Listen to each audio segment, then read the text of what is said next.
to kaga irin yadda su Karuna da su Fir'auna suka yi nasu na zalunci, kaga irin yadda su Annabi Suleiman da su Zulkarnaini suka yi nasu na adalci. Duka biyu Allah ya buga misali.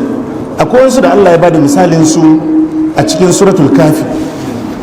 Abokai ne guda biyu, ɗaya ya kafirce ma Allah ya butulce, to yana da kuɗi, wannan sai ya kwashe shi har ya kai shi zuwa ga kafirce ma Allah.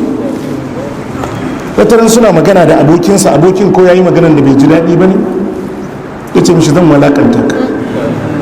shi ne wadda lakum masalar rajulaini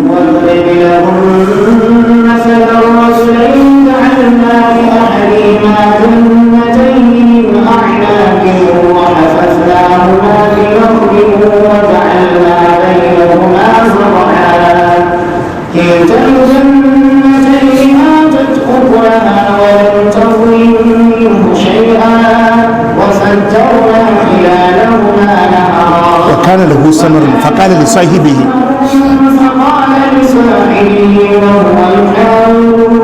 وهو يحاوره أنا أكثر منك مالا وأعز نصرا. Allah ya mishi arziki gagarumar arziki ta hanyar gonakinsa, dabinai, inabi, wadatattun ruwa, komai ya kama ƙasa.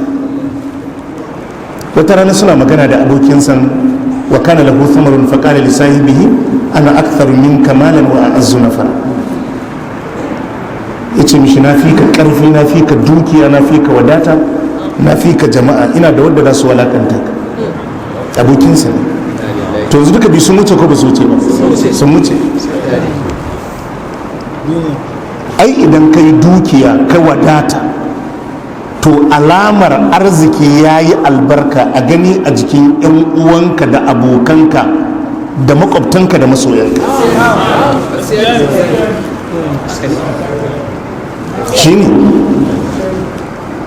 Amma ka yi dukiya ga can babbanka, kanin babanka, uwa ɗaya uba ɗaya ko uba ɗaya, har yanzu yana yawo a gari ba keke ba mashin. Ai dukiya ta zama dukiyar banza. Ka san wai shi mai kuɗi idan ya zama azzalimi wadda ya jahilci rayuwa, to wai in yana da kuɗi kar kowa ya mishi laifi. In kaninsa ne ya mai rashin kunya to babu ruwansa da shi, in wane ne a family ya mishi to ba ruwansa da shi. To matarka ba ta maka ne da kake mata? Wani iskanci ne ita ba ta maka? Babu. Haka ne ko ba ka ba?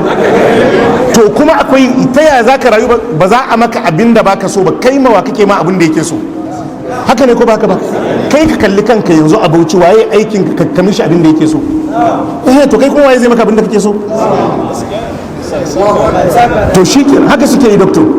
Wani ko zakka da kaga wannan zakka kaga dai hakki ce ta Allah, to ko gulmansa wannan ya ce a to ya daina bashi zakka. Wai suna gulmansa. To haka ne duk a family wadda ya danyi wani misbehave, to shi kenan ya daina yi da shi. Yawa in ma yar uwarsa ce ta zo gidansa ba zai kula ta ba, me yasa? Saboda ta mishi rashin kunya. Yalla bai zai kare abu da ka yi ritaya.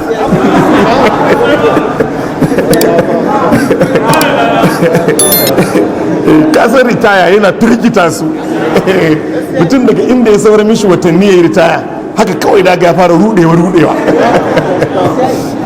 Malar ritaya a Najeriya.